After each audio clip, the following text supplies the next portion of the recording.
from the Pacific, we welcome you to World Pro Wrestling.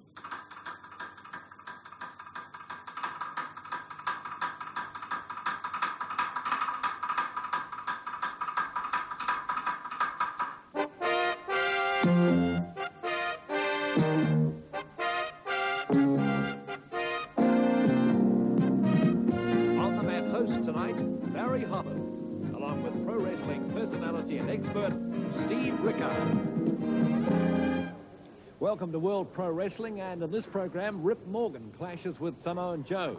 Larry ODay meets Juno Houia, and we open the program with a four-man tag match between Merv and Jacques Lackey, and up against Tama, Sasa and Tony Rickard.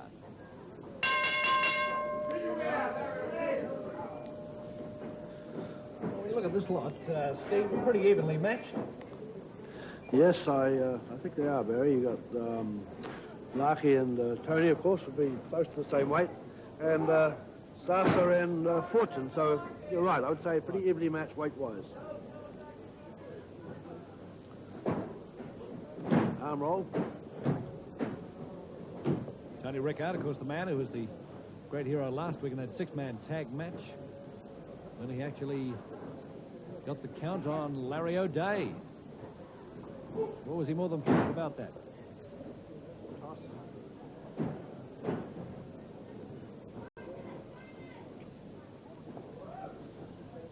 Hit the arm, reaches across, tags his partner, Tama Sasa.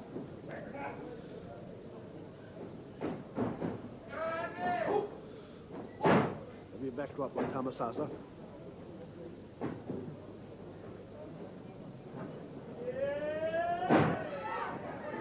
Sack of potatoes. What's Merv Fortune doing? Well, Fortune there legally, and the referee applying the count, telling Fortune to leave the ring. Tony comes in. The referee will also order TR out of the ring.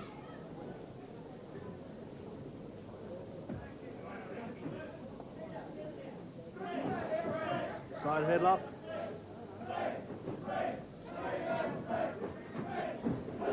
Roller smash. Laki hits the canvas.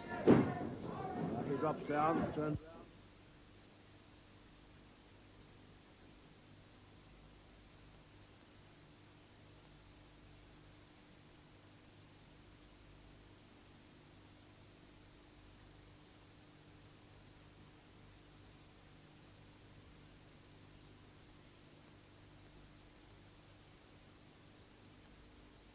That's the tag.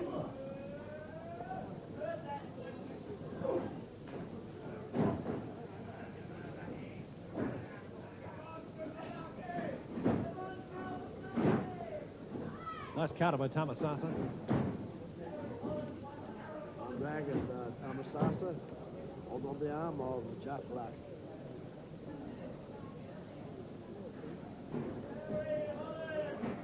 Trying to get him back and trying to get the tag, and has made the tag. Hold Tama Sasa there while Merv Fortune gets in, and a heavy fist to the stomach. Fortune connects with that heavy elbow to the chest of Sasa. Knee lift.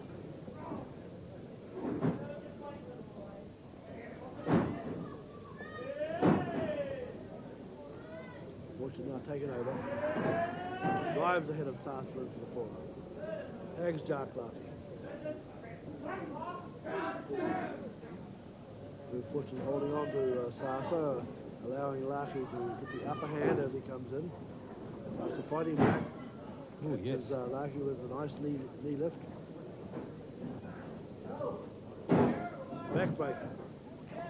Long time for the tag. Laki, Sasa should have gone for the cover. May have got a fall from that backbreaker. Drop kick as Laki comes off the ropes.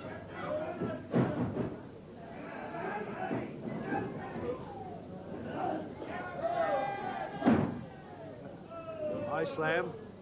And the knee drop by TR. We're going for a fall.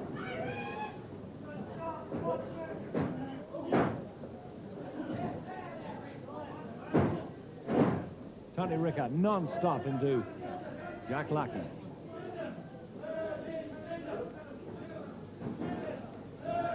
The ropes drops again, and a nice backdrop, but Yes. Laki was waiting. My word, it was a close one for Tony Rickard. It was a counter one, but Laki was waiting for him, took him over at a nice cradle. He's made it. Sasa with the tag. Good takedown by Laki.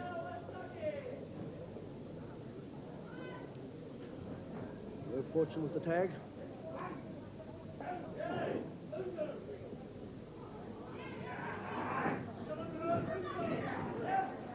That'll hit me one.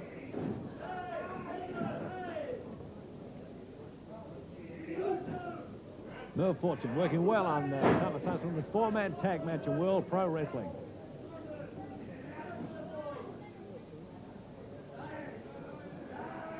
Fortune makes the tag, holding Tama Sasa there. Jacques Laki taking over the work now, with Tama Sasa coming back. Oh! Wow! Well, I don't know. Tama Sasa got caught. Tama Sasa got caught in the very, very hold that Laki almost caught Tony in.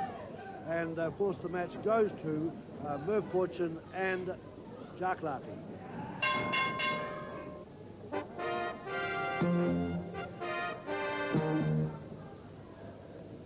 Well, this was the surprise move of the match. Laki, having taken the tag, comes into the ring. He takes Sasa in a headlock. Sasa throws him away from him into the ropes. Goes for a backdrop. Laki goes over the top, takes him in a beautiful sunset flip. The count of three, and Sasa kicks out. Still not thinking he's been pinned. About to carry on with the match. Fortune comes in.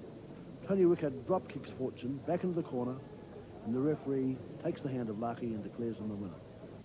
Tony, some would say that's a pretty lucky fall to Jacques Laki in that fight.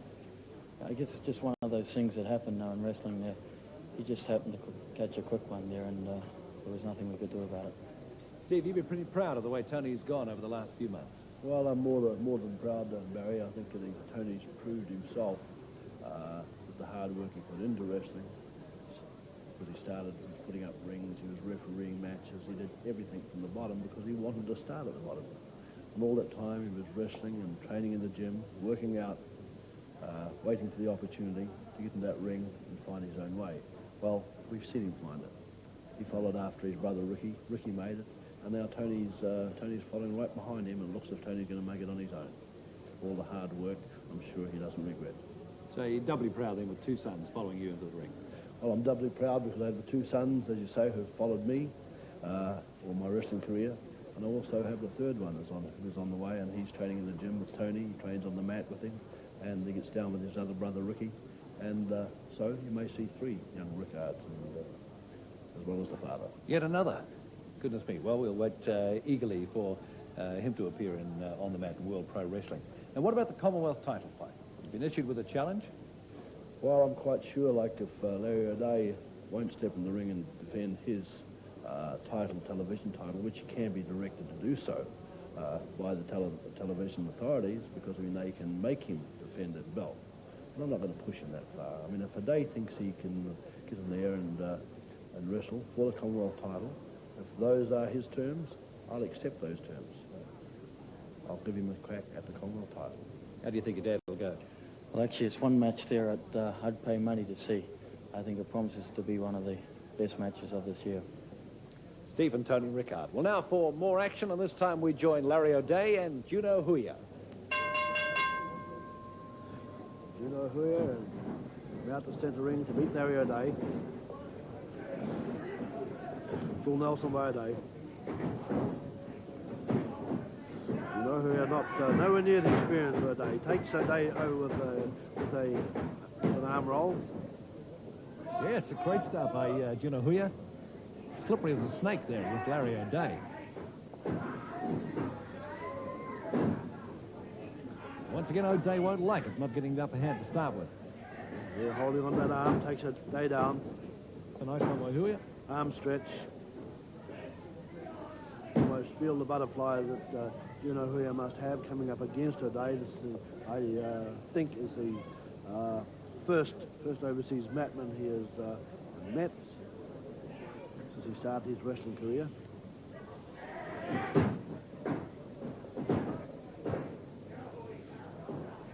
Well, there's nothing wrong with the way he's doing at the moment, Steve, although ODay's probably got the a bit more weight and also has got the speed as well.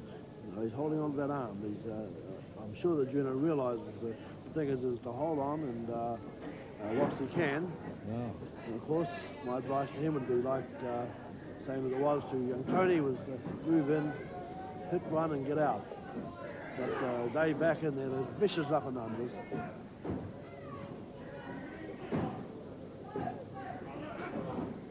Heavy arm, he's taken over on Juno Houia. Not letting up. There he goes to his stomach. There he goes in, gives a headlock.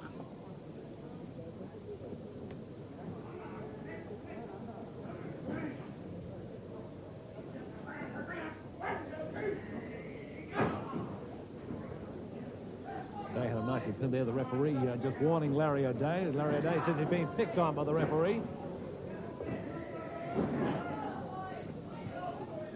Don't think he can honestly say that at this stage. The referee warning ODay, telling him to break. It's illegal. This is solid, tough wrestler. Larry Worried about Larry ODay putting the hand on the throat. Juno Houia. Forward headlock and takedown by ODay. Well, ODay very cunningly hiding things from the referee there, as you can see. The referee on the other side, not quite being able to see just what ODay is doing with the hands, if they are around the neck of Juno Houia. Houia throws a knee into the head of ODay. Tries to come back in. ODay moving right in on him and up and under again. Heavy one into the shoulders. Now throws the knee. The referee telling ODay, break on the ropes.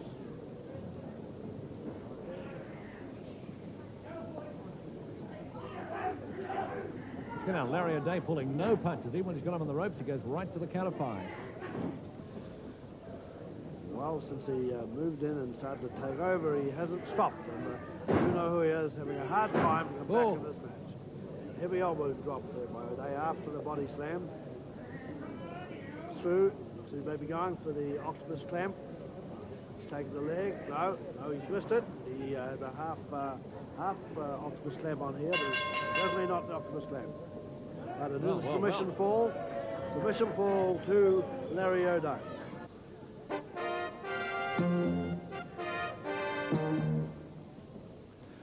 Well, ODay didn't let up. Once he took over on Juno Houia, he kept on top of him all the way. He drove his head into the turnbuckle, and he just kept in on him one after the other. As Houia turned around, ODay pulled him out into the centre ring, picked him up into a body slam, slammed him heavy to the canvas, then dropped down with the big elbow drop, and from then it was all over.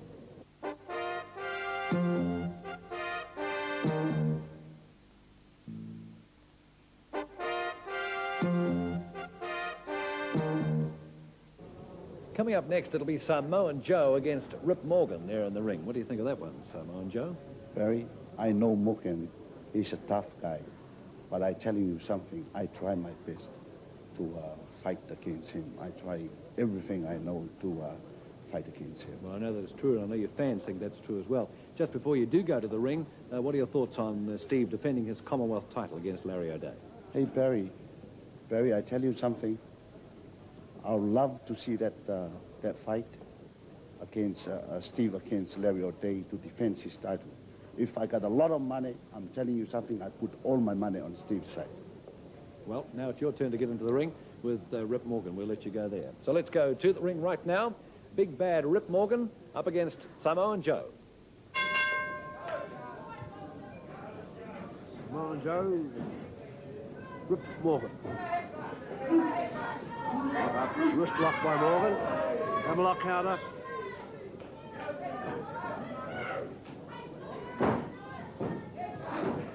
Well, this should be a good one between these two. Experienced man like Rip Morgan up against Samoan Joe.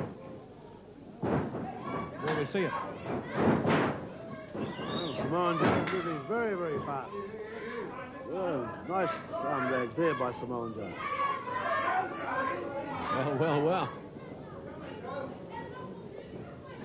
Joe likes this. He's got him psyched. Wrist lock. Morgan using the hair to throw Samoan Joe to canvas.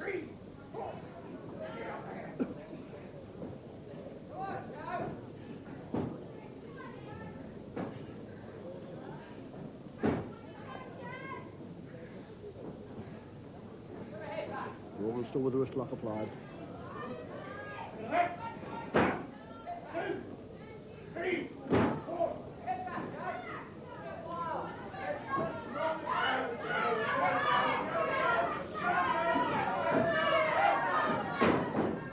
Well, the crowds are going for Samoan Joe. He throws Rip Morgan into the ropes. Morgan comes off with a shoulder smash to knock Samoan Joe to canvas. And another one. Would have felt that one. He's a heavy man, this Rip Morgan. Samoan Joe takes Morgan up, slams him hard, but not enough now. Samoan Joe up again to take Morgan to canvas. Well, good work by Samoan Joe. Coming back quickly.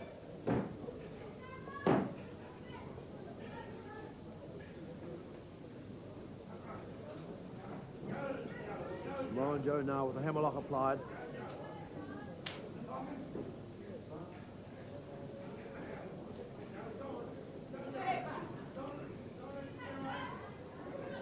Morgan looking for a counter, tries to go through to pick him up, and they find his lift. Goes to ropes. The referee, Jack Kendall, pulls a break.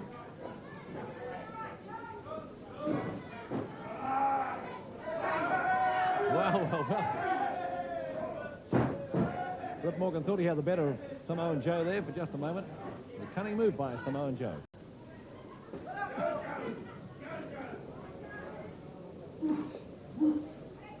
Side headlock.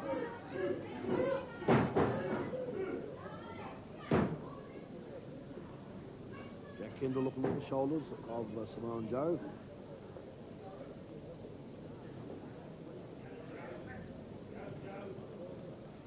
Samoan Joe forcing his way to the feet. Morgan holding on to the headlock.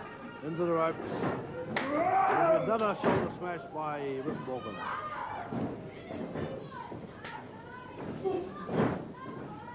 Morgan's right with it. He's Samoan Joe went to stop Morgan, but Morgan put the knee up, locked him to canvas, takes over. A roar from Rip Morgan as he throws Samoan Joe into the ropes. Morgan comes off with the clothesline into the throat of Samoan Joe. I think Rip Morgan suddenly decided then he might have a fall on his hands. Not to be, though.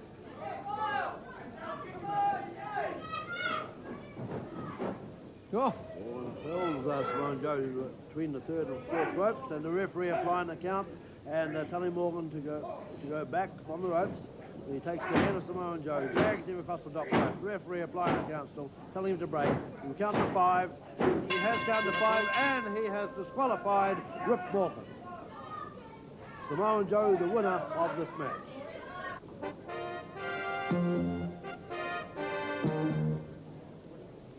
In these early stages of the match, we saw action with Samoan Joe picking Morgan up into the air, slamming him heavy. Morgan kicking Samoan Joe off. But as Samoan Joe came up, he moved in underneath, took the arm, and took Morgan to canvas and held in there. Well, Rip Morgan, another disqualification now. You've got to blame yourself this time. No way, brother. That referee again, I'm losing and getting disqualified all the time. I deserved that match. Everybody out there knows I deserved that match. What's happening, really? Well, what is going wrong? Well, the thing is this. Obviously, Jack Kendall, he's an Auckland man. Samoan Joe's an Auckland man. And personally, I think really they've got to be dead against me or something because I'm getting sick of it. I really am, you know. Well, he's a big wrestler like you. Should be able to go out there and fight and get the thing won decisively. Look at the size of me, man. I'm 265 pounds, right? I'm 6'3". No guys put me down this year. I've had a hell of a year this year. What's going wrong? I'm just getting picked on all the time. I'm getting sick of it, I really am. And I'll tell you something too, if that idiot Steve Rickard thinks he's going to defend his title against Larry ODay, he ain't got a chance because I got a feeling Larry's going to eat it. We've had many requests asking where Les Thornton and Leo Burke are wrestling. Les Thornton is now in the USA, and Leo Burke is wrestling in Canada. Looking back through our video library, we were not only fortunate enough to find matches of these two wrestlers, but we found a tape of them wrestling each other. Lackey's arms round the chest of Leo Burke. Can't quite make it. There's Merv slipping off, and Les Thornton comes out with a Phil Nelson, and Leo Burke switches, counters with a Phil Nelson, and Les Thornton takes Leo Burke into a double arm lock to take him over, but again, Burke comes up. Oh, fine wrestling here by both Les Thornton and Leo Burke. Just a little too fast to follow in commentary, but very fine wrestling by Leo Burke and Les Thornton. Steve Rickard, tremendous to see the skills of wrestling when the skills become more important than anything else. And this is what's happening at the present moment. The skills of wrestling are winning. Well, it looks as if we're going to see Leo and Les both settle down here and try to out-wrestle one another, and that was what I was looking for from the start of the match. I thought we'd get it, and now I'm sure we are going to. There's not going to be any rough stuff in this match, obviously, just scientific wrestling, and you've seen a heavy slam by Les Thornton. Again, Burke forcing his way up to take Les Thornton over in a flying mare, and Les Thornton again underneath. Leo Burke on top. Anyone's match. The crowd quick to appreciate this sort of wrestling too, Steve. Well, this is very, very fine wrestling.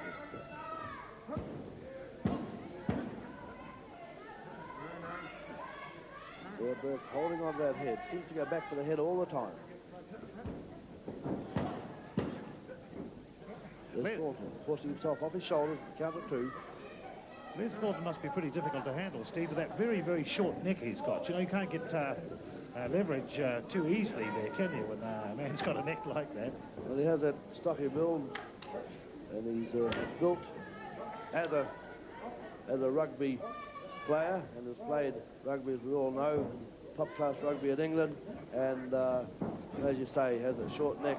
There we go. Oh, nice sunset flip by Leo Burke, the count of two. Forearm jolt by Leo Burke, and the count of two by referee Miller, as Leo Burke half suplexes Les Thornton. Again goes for it, but well, there's a good walking back loop slam by Les Thornton, and back forcing himself up superbly out of that move to come round and take over again. And Les Thornton takes the legs out from under Leo Burke. Leo Burke switches, and Les Thornton has gone to the canvas. Oh, that's tremendous wrestling. Tremendous wrestling. Leo Burke. Oh, I'm going to say Leo Burke right in there now with the abdominal stretch, but Les Thornton felt it coming on. He moved round, which a lot of wrestlers are not fast enough to think, and Les Thornton moved round to stop Leo Burke applying the abdominal stretch.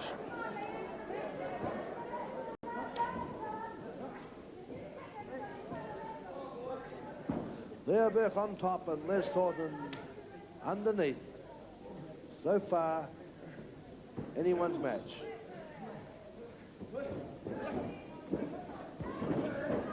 Elbow by Thornton as Les Thornton picks Burke up. Will go for that pendulum backbreaker, but the gong goes, and Steve Rickard, that's got to be one of the best matches I've ever seen, and the crowd really quick to appreciate it. It's quite tremendous, really. Reminds me of that match of Jacques with Simarafi about a year, 18 months ago. Quite tremendous, wasn't it? Yes, a very, very fine match indeed. And that's it from World Pro Wrestling. For this program, join Steve and me next week for more On the Mat action.